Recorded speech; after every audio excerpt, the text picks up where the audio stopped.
Le 14 juillet, c'est la grande fête populaire de la victoire, après le défilé des troupes revêtues de leur nouvel uniforme kaki. Nous vous demandons, et nous vous demandons à tous, votre confiance que vous nous devez, tant que nous nous en montrerons dignes. Quand les chambres se sépareront, elles auront déjà traduit en réalité une large part de ce programme commun qui nous a permis de remporter ensemble la victoire électorale. Nous aurons édifié ensemble l'œuvre la plus importante, la plus significative qui ait été tentée dans ce pays depuis les débuts de la Troisième République.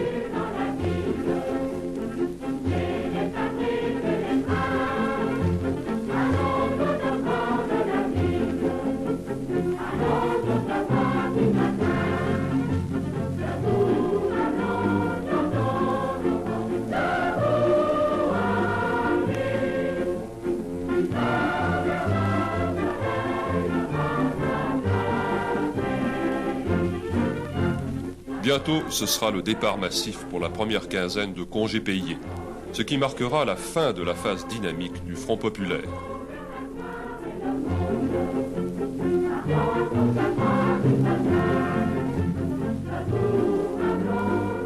Les difficultés financières et la crise espagnole vont en effet conduire à la rupture de fait de la coalition de gauche. Le 17 juillet, éclate au Maroc espagnol un soulèvement militaire qui s'étend aussitôt à toute la droite ibérique. Unifiée sous le commandement du général Franco, l'insurrection menace dangereusement le gouvernement du Frente Popular.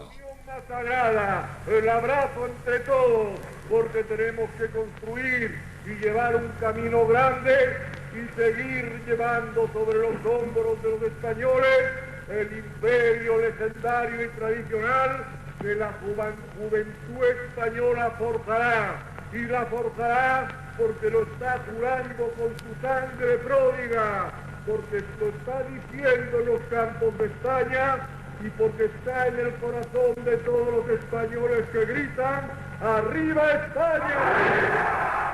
Tandis que l'on se bat férocement pour Madrid, se déroulent à Berlin les Jeux Olympiques, où les luttes des athlètes préfigurent les combats de la guerre mondiale.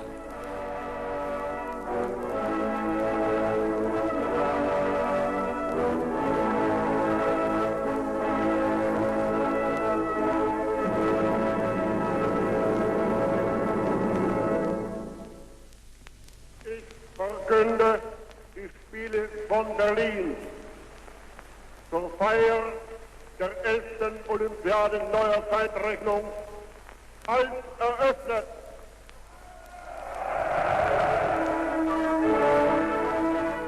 Comment douter, à l'automne de 1936, que de sanglants lendemains se préparent?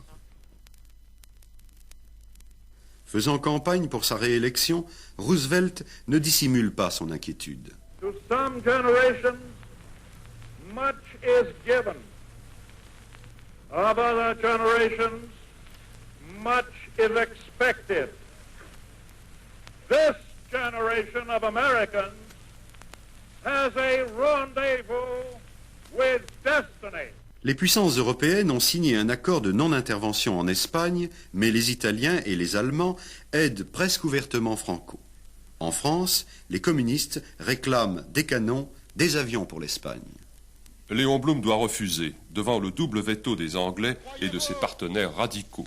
Quand je lisais comme vous, dans les dépêches, le récit de la prise d'Irun et de l'agonie des derniers miliciens, est-ce que vous croyez par hasard que mon cœur était moins déchiré que le vôtre?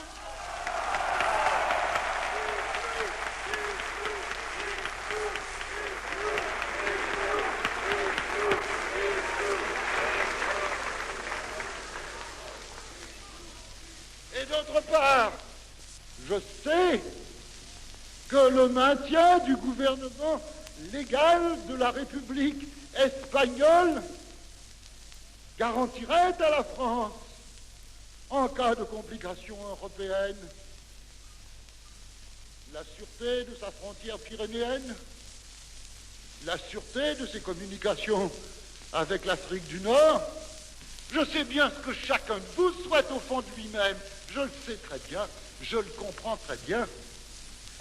Vous voudriez que l'on arrive à une situation telle que les livraisons d'armes puissent être faites au profit du gouvernement régulier et ne puissent pas l'être au profit du gouvernement rebelle, au profit des forces rebelles. Naturellement, il pleut sur la route, dans la nuit j'écoute, à chaque bruit mon cœur bat, ne viendras-tu pas? Triste automne pour le Front populaire. Virtuellement brisé sur les problèmes extérieurs, il est acculé à la dévaluation en catastrophe par la fuite des capitaux et la chute du franc. La presse d'opposition déclenche une féroce campagne contre Salengro qui se suicide. Les journaux à sensation vont bientôt trouver une nouvelle pâture avec les démêlés sentimentaux du nouveau roi d'Angleterre, Édouard VIII, qui abdique en décembre. And to discharge my duties as king as I would wish to do, without the help and support of the woman I love. On a son petit cœur qui bat comme tout le monde. On soupire souvent tout bas comme tout le monde. La Grande-Bretagne aura donc un autre roi, George VI. Celui-ci est couronné en grande pompe le 12 mai 1937.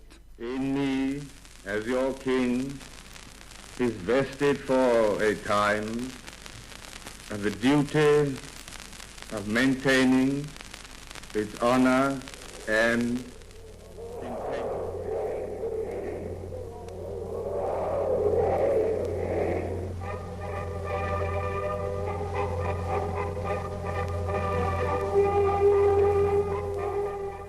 Vous venez d'entendre le texte de la déclaration que vient de faire le roi. La France, elle, prépare ce couronnement du Front populaire que doit être l'exposition internationale de 1937, l'Expo, dont les chantiers immobilisés par la grève ont servi de tribune le 11 juin à Léon Jouot, le leader de la CGT, venu haranguer les ouvriers pour qu'ils reprennent le travail.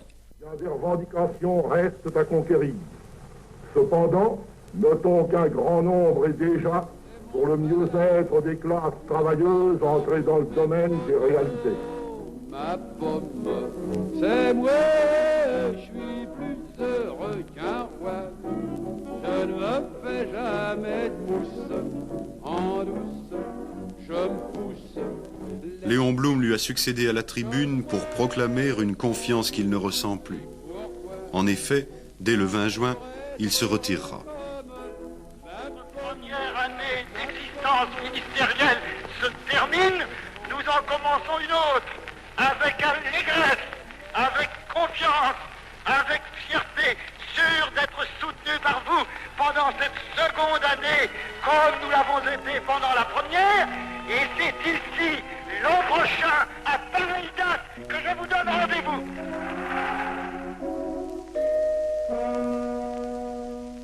Tout est permis quand on rêve, on a tous les droits, chérie, c'est pourquoi votre murmure sans trêve jusqu'au petit jour, mon amour. L'ouverture de l'Expo est devenue une bataille du Front populaire contre le fascisme, ce qui explique l'appel du communiste Vaillant Couturier.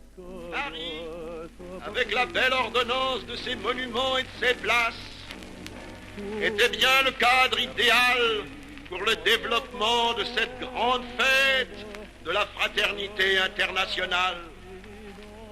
La France est un grand pays qui a souffert, mais qui n'ignore pas que c'est dans l'unité de ses forces vives que réside ce qui la rend éternelle. Après de nombreux faux départs, l'expo est enfin ouverte, le 24 mai. Et les Français peuvent venir y oublier quelque peu leurs soucis. En effet, l'Espagne est devenue un champ de bataille international où l'on essaie les armes et les tactiques de la future guerre, comme le font méthodiquement les Allemands de la Légion Condor.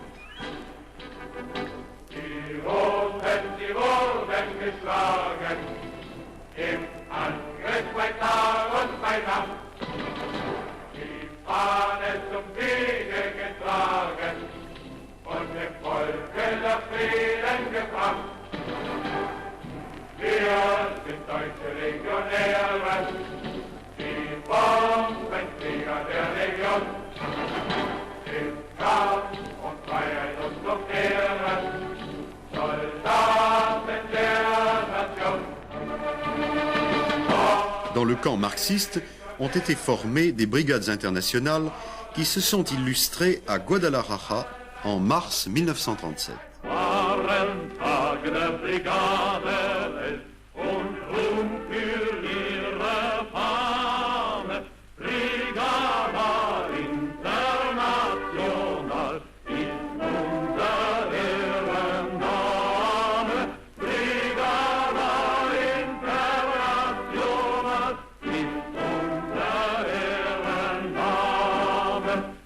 Mais on ne se bat plus seulement en Espagne.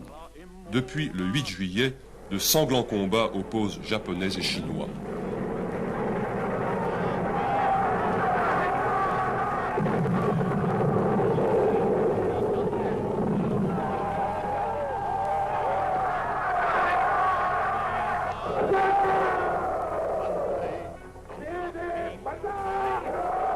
Japonais et Allemands sont unis depuis novembre 1936 par un pacte anti-Comintern dirigé contre l'URSS où Staline affermit sa dictature par les sanglants procès de Moscou. La France est assaillie de doutes sur son avenir, sur la voie qu'elle doit suivre, sur sa force. Quelle est la force française, selon le successeur de Blum, Camille Chautemps? Elle est composée d'éléments divers, mais elle est par-dessus tout dans le spectacle que nous devons donner de notre union, de notre discipline, de notre amour du travail. Tout va très bien, madame la marquise, tout va très bien, tout va très bien. Pourtant il faut que l'on vous dise, on déplore un tout petit rien, un incident... Cette force, il va falloir, hélas, en faire bientôt la démonstration. Car le cours des événements se précipite depuis le début de 1938, lorsque le chancelier autrichien Schuschnigg est convoqué par Hitler à Berchtesgaden le 12 février. Qui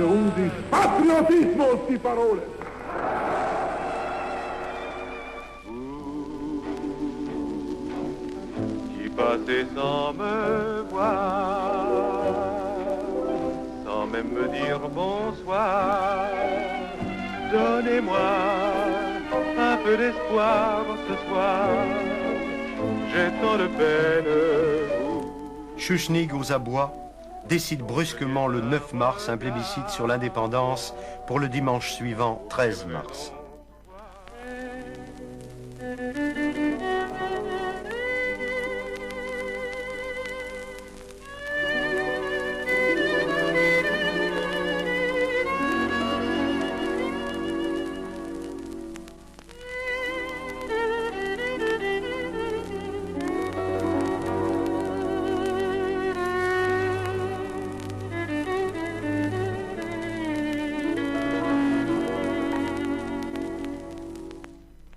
La réaction de Hitler est immédiate. Le vendredi 11 mars, il exige l'ajournement du plébiscite et le renvoi de Schuschnigg. Celui-ci annonce le soir même sa démission devant la force. So verabschiede ich mich in dieser Stunde von dem österreichischen Volke mit einem deutschen Wort und einem Herzenswunsch. Gott schütze Österreich. Quelques heures plus tard, les troupes allemandes, appelées par le nouveau chancelier, Seyss-Inquart, entrent en Autriche sans résistance et bien souvent acclamées. Le 15 mars 1938, du balcon du palais impérial de la Hofburg de Vienne, l'Autrichien Adolf Hitler annonce l'entrée de son pays natal dans le Reich unitaire de la Grande Allemagne. Melde ich vor der deutschen Geschichte nunmehr den Eintritt meiner Heimat in das Deutsche Reich.